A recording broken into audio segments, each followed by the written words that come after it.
अस्सलाम वालेकुम जी, my name is Asma Shaikh. Welcome back to my channel. तो आज हम बात करेंगे सिकंदर आज़म के बारे में, जिनको अलेक्जेंडर द ग्रेट कहा जाता है। सिकंदर आज़म 356 कबल मसीह में पैदा हुए और वो मकदूनिया के बादशाह फिलिप दोइन के बेटे थे।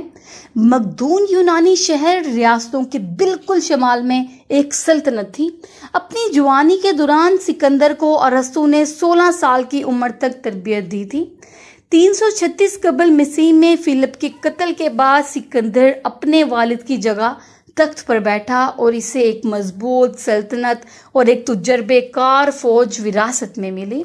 कहा जाता है अलेक्जेंडर ने अपनी हुक्मरानी के बेशतर साल मगरबी एशिया और शमाल मशरकी अफ्रीका के जरिए एक बेमिसाल फौज मुहिम में गुजारे।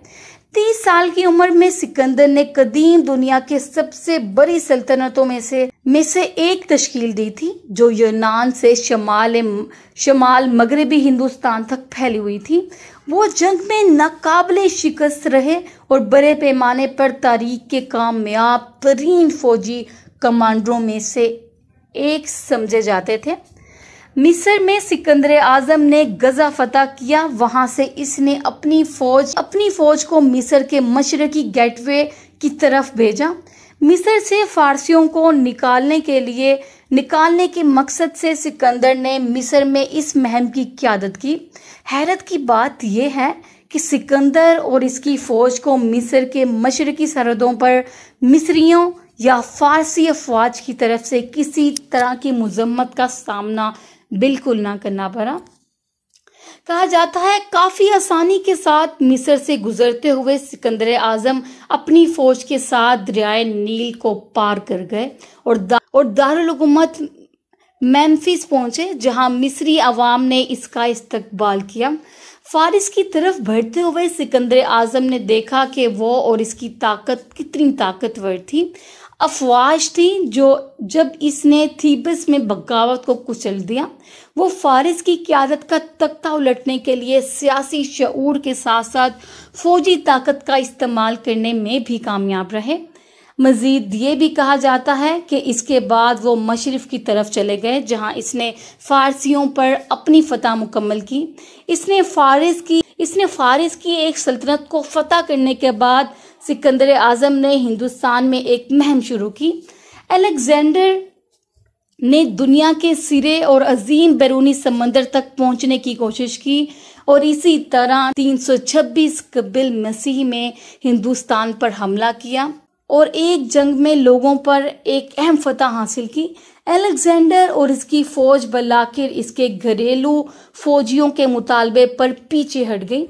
इसी तरह सिकंदर का इंतकाल बाबिल में 323 कबल मसीह में हुआ।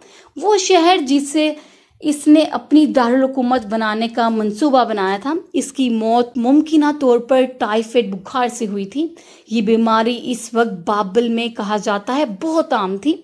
सिकंदर की मिरास में इस वसी इलाके का सकाफती फैलाव शामिल है जिसने इसे फतह किया। यूनानी तारीख में अगला दौर हेलेनिस्टिक वर्ल्ड के नाम से जाना जाता है, जब फारिस और हिंदुस्तानी असरात यूनानी सकाफत के साथ मिल गए। अलेक्जेंडर इचिल्स के सांचे में एक क्लास की हीरो के तौर पर अफसानवी बन गया। वो यूनानी और गैर यूनानी दोनों सकाफतों की तारीख और अफसानी रवायत में नुमाया तौर पर नुमाया रहे।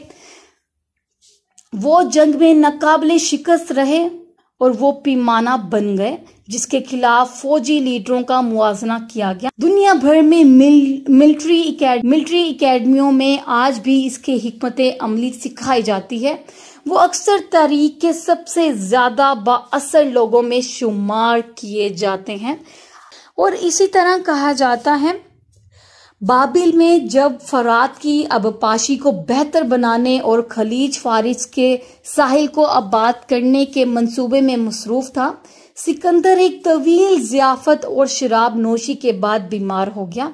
10 दिन बाद 13 जून 323 मसीह को वो अपने 33वें साल में इंतकाल कर गए। इसने 12 साल और 8 महीने हुकूमत की थी। जी, तो ये थी एक छोटी सी इन्फॉर्मेशन अलेक्जेंडर द ग्रेट के बारे में, जिनको सिकंदर आज़म भी कहा जाता है।